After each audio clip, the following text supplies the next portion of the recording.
The snow fell in fat. Lazy flakes over perfect pines, HOA, the kind of picture-perfect suburban paradise real estate agents drooled over in brochures. White picket fences, identical two-story colonials with navy shutters, and lawns so obsessively manicured you could have performed surgery on them. But everyone who lived here knew the truth. Behind the candy cane lampposts and inflatable Santas lurked the real ruler of the kingdom, Carla Kensington, HOA president for 8 brutal years. She called it community harmony. The rest of us called it a velvet dictatorship enforced by $300 monthly dues and a rulebook thicker than the Bible. I stood at the edge of the community clubhouse parking lot, duffel bag heavy on my good shoulder, cane tapping softly against the salted concrete. 8 years. 8 years of automatic transfers from every deployment paycheck, every hazard bonus, every re-enlistment lump sum. I'd sent it all home, well, to the HOA account, because the brochures promised shared responsibility builds stronger neighborhoods. Even when I was eating MREs in Kandahar, even when shrapnel was being dug out of my left shoulder in Landstuhl, the finance office had routed my dues like clockwork. I told myself it was for the community pool repairs, the playground mulch, the emergency fund for widows. I told myself that when I finally came home, the gates would swing open and someone would say, "Laura Jenkins, welcome back." The clubhouse glowed like a Hallmark movie set. Inside, the annual Christmas Gala was already in full swing. I could hear the forced laughter, the clink of champagne flutes, the faint strains of jingle bells played on a rented grand piano. I straightened my secondhand blazer, tried to hide the limp, and pushed through the double doors. Carla's voice cut through the room before I'd even clear the coat check. "Oh, look, everyone, our little soldier girl finally decided to grace us with her presence." She stood on the makeshift stage in a red power suit that probably cost more than my disability check, microphone in one manicured hand, the other gesturing at me like I was a stray dog tracking mud on her Persian rug. The room of 50 neighbors turned in unison. Tyler Hargrove, my former next-door brother figure and current HOA treasurer, didn't even look up from his phone. Vanessa Mills, the neighborhood's self-appointed social queen, offered a pity smile that lasted half a second before she went back to admiring her fresh highlights. Carla's smile was all teeth. "Laura, darling, we were just discussing the new compliance fees. You know, the ones for residents who insist on installing unsightly ADA ramps that ruin our aesthetic guidelines." She tapped her clipboard. Section 4.2.7 clearly states, "No permanent modifications without board approval." And yet here you are, expecting us to overlook your special needs. The word burden hadn't been spoken yet, but it already hung in the air like smoke from a cheap firework. I felt the familiar tightening in my chest, the same one I used to get before patrols. Stay calm. Observe. Document.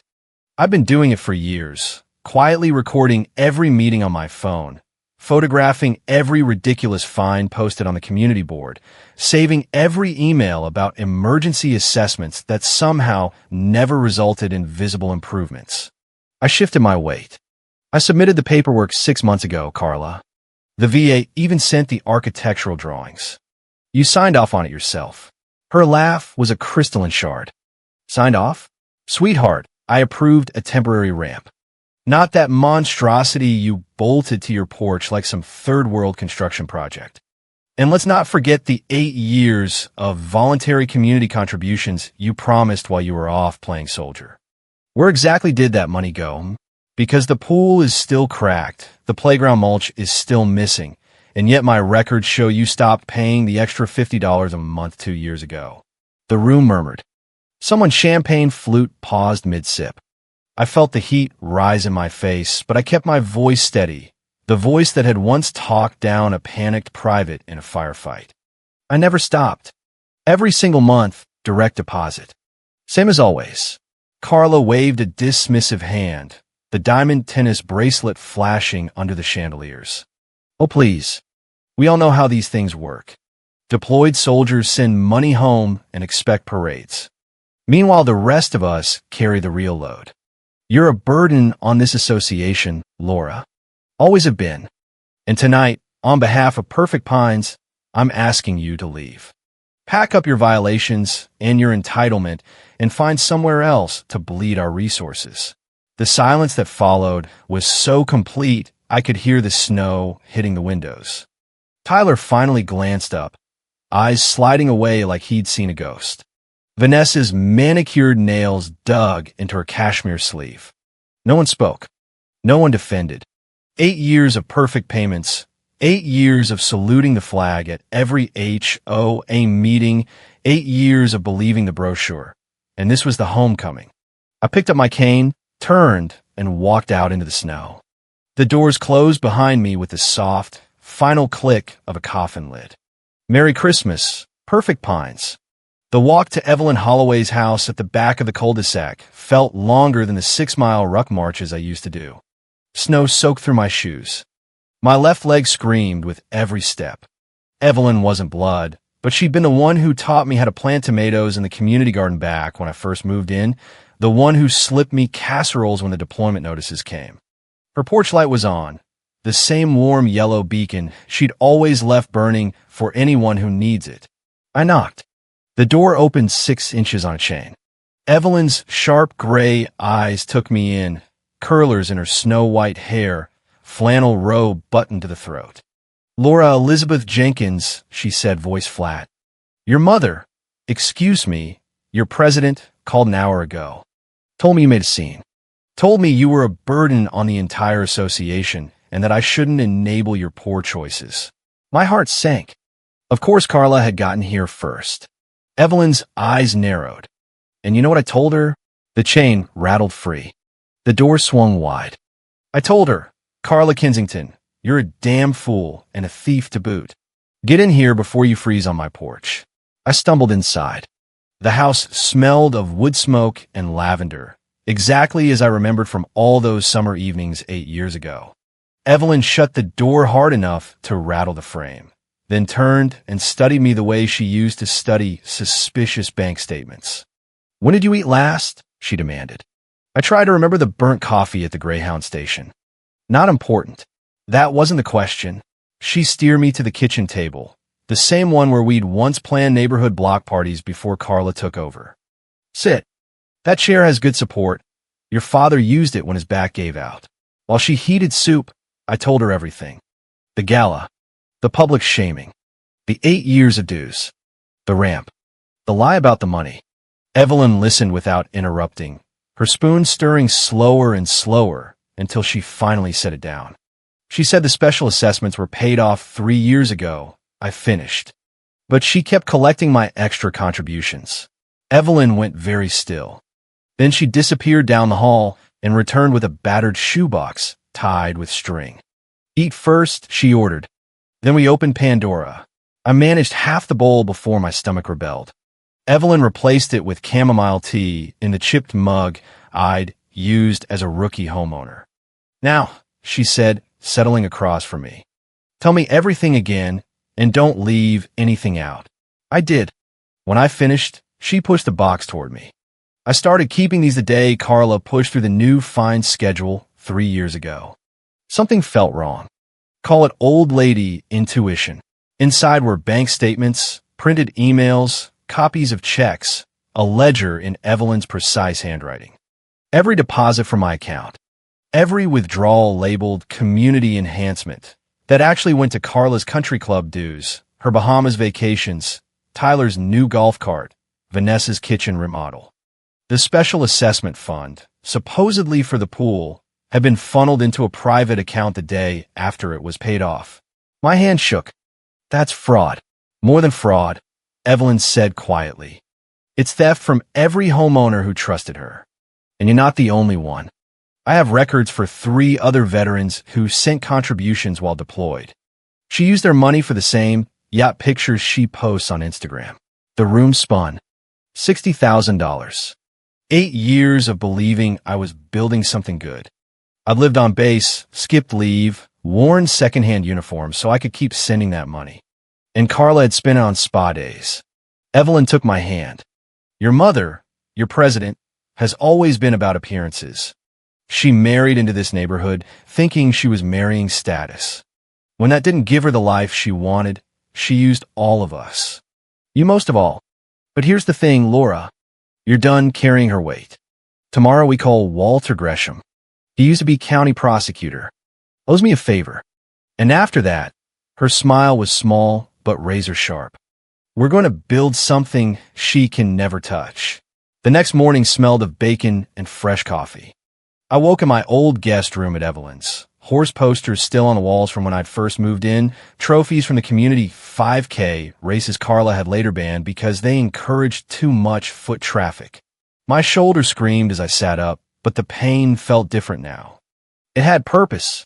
Evelyn was at the stove when I made it downstairs. The shoebox sat on the table like a loaded weapon. Sit, she commanded. Medication by your plate. Don't argue. I saw the bottles in your bag. I took the pills. She slid a plate in front of me. Eggs, bacon, toast, strawberry preserves from her garden last summer. The box, I said quietly. She pushed it closer. Walter's expecting us Tuesday. But first you need to see the pattern. Statement after statement. Deposits from my account labeled voluntary community support. Immediate withdrawals. $500 to Neiman Marcus. $300 to the spa. $400 to Elite Country Club membership.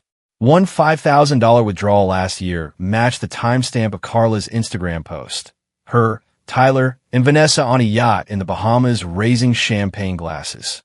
The mortgage, the HOA Special Assessment Fund, paid off 3 years ago with life insurance money from a deceased board member, yet Carla kept collecting my extra $50 a month under the guise of ongoing repairs.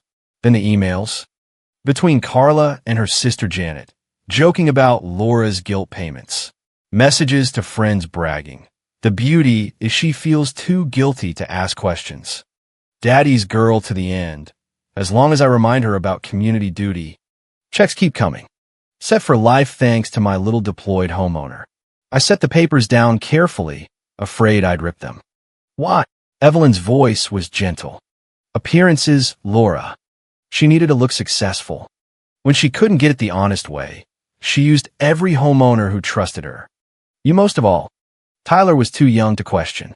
Vanessa, I think she suspects, but is terrified of becoming the next target. I thought of Vanessa at the gala, tears in her eyes, but silent.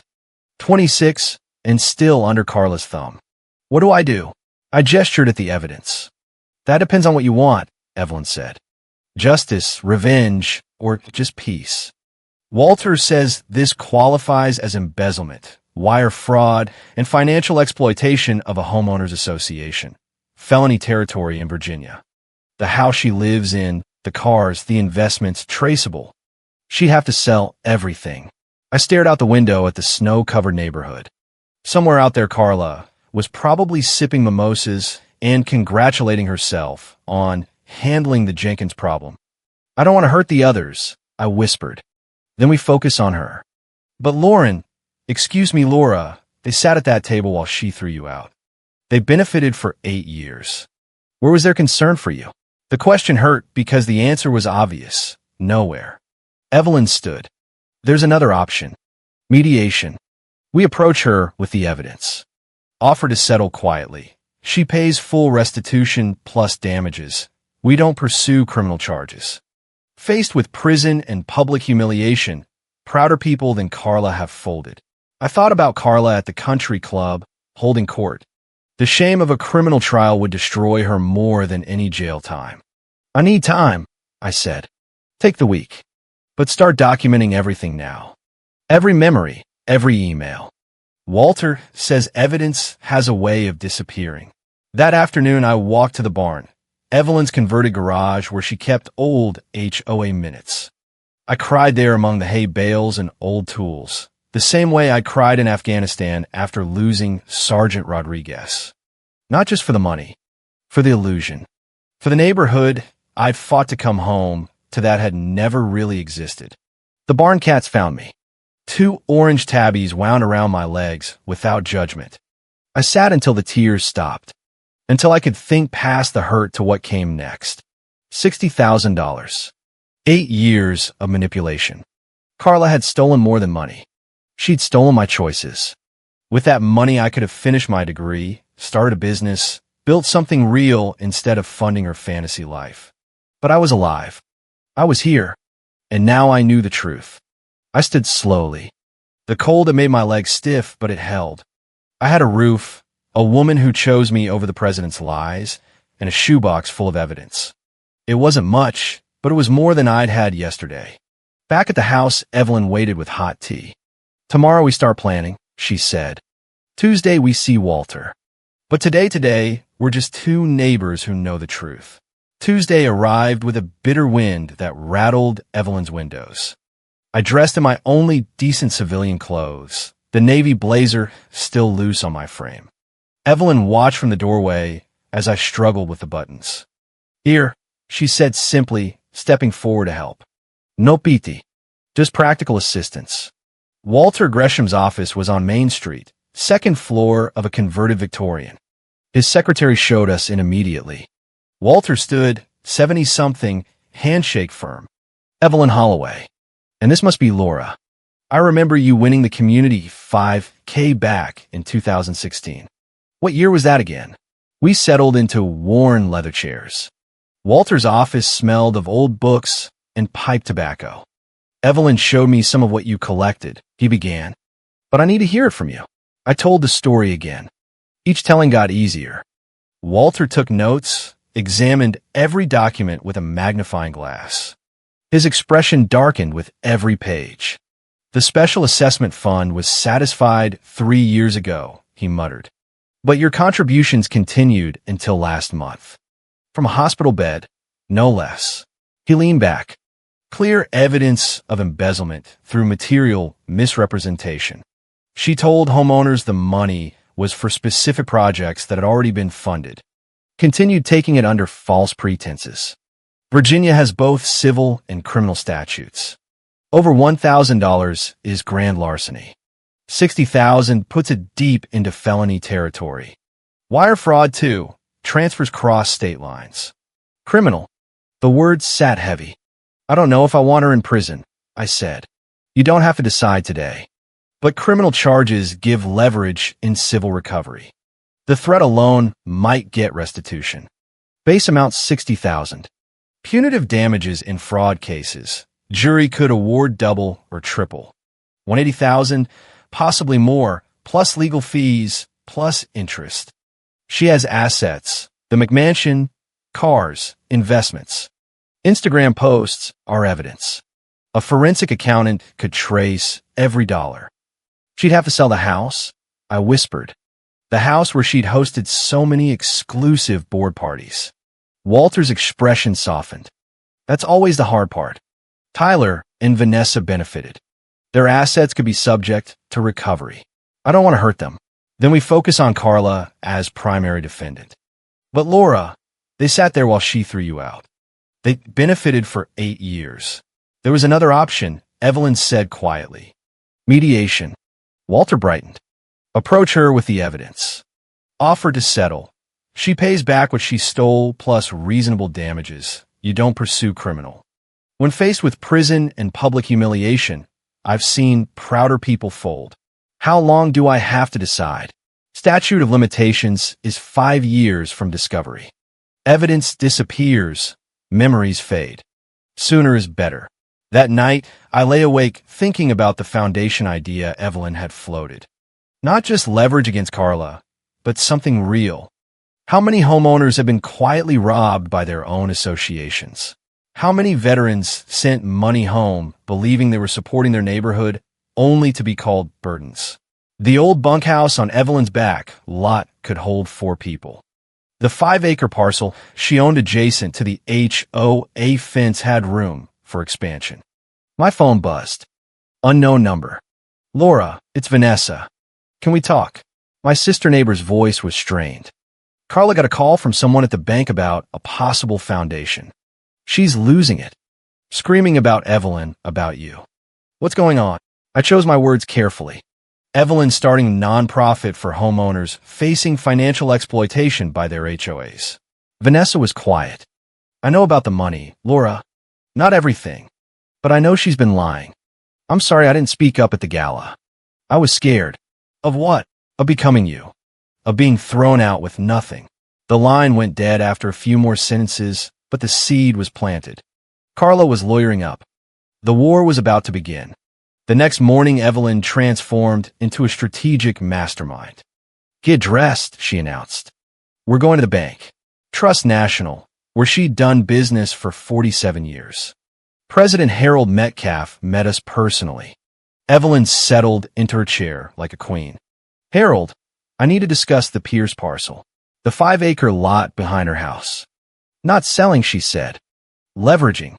I want to establish the HOA Homeowner Recovery Fund, a foundation for victims of HOA financial abuse. Temporary housing, legal assistance, transition support. The Pierce parcel as collateral for a $100,000 line of credit. Laura will serve as executive director once she's ready. I'll chair the board until then." Harold's eyebrows rose. Evelyn slid the stack of papers across the desk. 501c3 filings already completed by her nephew in Richmond, board resolutions, letters of support from the VFW, American Legion, 3 local churches. Every letter mentioned financial exploitation by neighborhood associations. Harold looked pale when Evelyn mentioned the local Gazette was very interested in a feel-good story about a community bank supporting homeowners against abusive HOAs. "Especially," she added sweetly, "when it involves prominent local families." By the time we left, Harold promised an answer by Monday. In the car, Evelyn smiled like a cat with cream. "Banking, dear. The kind they don't teach in business school. This isn't charity. This is justice, systematic, organized justice." Back at the house, she showed me the rest. Articles of incorporation, business plan, support letters. "Started the day after the gala," she said. "While you were sleeping off that walk in the snow, I was making calls. My phone buzzed again. Vanessa. Mom. Carla says the foundation is targeted at her. Says you're trying to destroy the neighborhood. But Laura, I think it's real. And good. Someone should help homeowners who get screwed over." 1 year later, I stood in the small studio of WVRN local radio, snow falling past the window, the same snow that had driven me from the gala to Evelyn's porch light. Everything else had changed. 30 seconds, the producer signaled. I adjusted my new blazer, properly fitted now, bought with my first paycheck as executive director of the HOA Homeowner Recovery Fund. My cane leaned against the chair, barely needed after months of physical therapy funded by the foundation's healthcare partnerships. We went live. Host David Park introduced me. "This is Mountain Voices, and I'm here with Laura Jenkins, executive director of the HOA Homeowner Recovery Fund. Laura, it's Christmas Eve. 1 year ago today, you were discharged and returned home. Tell us about that homecoming." The word still caught. I came home expecting a warm welcome after 8 years of service and perfect dues payments. Instead, I was told I was a burden to the association and asked to leave the gala. David leaned in. Devastating. It was, but it led to something unexpected. My neighbor, Evelyn Holloway, took me in, and together we discovered I wasn't alone. Many homeowners face financial exploitation from the very associations they trust most. We explained the mission: free legal consultation, temporary housing in the converted bunkhouse, financial counseling for victims of HOA abuse. We've helped 12 homeowners in our first year, recovering over $400,000 in misappropriated dues. David nodded. There's been some controversy. Carla Kensington, the former president, has claimed this foundation is a personal attack. My pulse quickened, but my voice stayed steady. The foundation helps any homeowner facing financial exploitation. If someone feels personally attacked by our mission to protect those who paid their dues, perhaps they should examine why. Marcus Thompson, our first success story, a veteran who'd lost his savings to his own HOA board, wheeled in, got blown up overseas, came home to find my HOA treasurer had power of attorney and drain my accounts. 90 grand gone. I was living in my truck when I heard about the fund. Now I've got my money back, a job, an apartment. The foundation didn't just help with legal stuff. They helped me see I wasn't crazy for being angry. I deserved justice. The interview went national. Washington Post feature. Veterans and homeowners from 15 states contacted us. Carla had hired 3 law firms. Each dropped her once they saw the evidence. Her country club friends quietly suggested she resign. Tyler took a job out of state. Even Vanessa had moved out and started graduate school in social work. After the interview, Marcus and I walked into the snow. My phone buzzed. Vanessa, watched the interview. You did good. Carla threw a glass at the TV when you mentioned the 60,000. Good. Back at the farm, now officially the foundation campus, Evelyn had the interview playing on her laptop, glass of sherry in hand. Calm, professional, just enough truth to sting. Think she watched. Oh, she watched. We sat in comfortable silence as snow blanketed the 5 acres. 6 tiny houses now dotted the Pierce parcel, each home to a homeowner rebuilding after HOA betrayal. The old bunkhouse was full. The community garden thrived. The memorial wall held plaques for those who hadn't made it. Sergeant Rodriguez's name right beside homeowners who'd lost everything to similar scams. Any regrets? Evelyn asked. I regret she made these choices. I regret losing the neighborhood I thought I had. But I don't regret fighting back. The mediation was next month. Walter thought Carla would settle for full restitution plus damages rather than face criminal charges. The call came at 6 a.m. 3 weeks later. Walter's name on my phone. Laura, we've had a development. Bring Evelyn. An hour later, he spread new documents across his desk. The federal investigation bore fruit. After the interview went viral, 2 million views, the U.S. Attorney's office received multiple tips. You weren't her only victim. 3 other homeowners came forward. Charity drives she organized. Money for deployed troops care packages that never reached anyone. $47,000. No documentation. Grandma's knuckles whitened. That woman used the military community's generosity. Worse, Walter continued. FBI executed search warrants yesterday. Frozen all her accounts. Tyler's too. Email suggesting new. Vanessa appears clean. Carla wanted to meet. Full restitution, transfer of assets, in exchange for a statement requesting leniency. The federal detention center smelled of concrete and regret. Carla entered in orange, hands cuffed, hair limp, no makeup. For the first time I saw her without the armor. Laura, she said, voice small. I suppose you're enjoying this. I'm not enjoying anything about this. She laughed bitterly. No, you wouldn't, St. Laura. Building your little foundation while I rot in here. You put yourself here. The lawyer intervened. The offer was generous. House, investments, split among victims. I wanted more. A full written confession, everything. And 500 hours of community service at the VA hospital.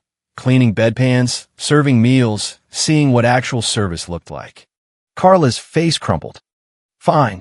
Paperwork took hours. By the end, I owned the house where it all began. The other victims would be made whole. Carla would serve 18 to 36 months, then probation with mandatory service. Spring arrived early that year, melting the mountain snow and revealing the transformed landscape of Evelyn's farm, now the official campus of the Holloway Homeowner Recovery Foundation. 6 tiny houses dotted the 5-acre parcel, each one home to a homeowner rebuilding their life. I stood on the hill overlooking it all, Kane long forgotten in the truck, watching residents work in the communal garden. A Denver Post photographer clicked away. MS. Jenkins, can you tell me about the transformation here? I pointed to the nearest tiny house. That's Sarah's place. Air Force, 20 years. Her HOA board drained her retirement while she was deployed. She arrived here in February with 2 suitcases and a broken heart. Now she's teaching composting and laughing again. The main house, Carla's former McMansion, now Phoenix House, housed 8 female homeowners in transitional support. Where Carla once hosted exclusive board parties, we now ran group therapy and job training. The photographer lowered her camera. I read about what Carla did. How do you reconcile living in that space? By filling it with something better. Every homeowner who finds safety here erases a little more of the poison. We walked down to the compound. Through the converted barn windows, I could see Walter teaching a legal rights workshop. The national response had been overwhelming. 67 similar programs started across the country.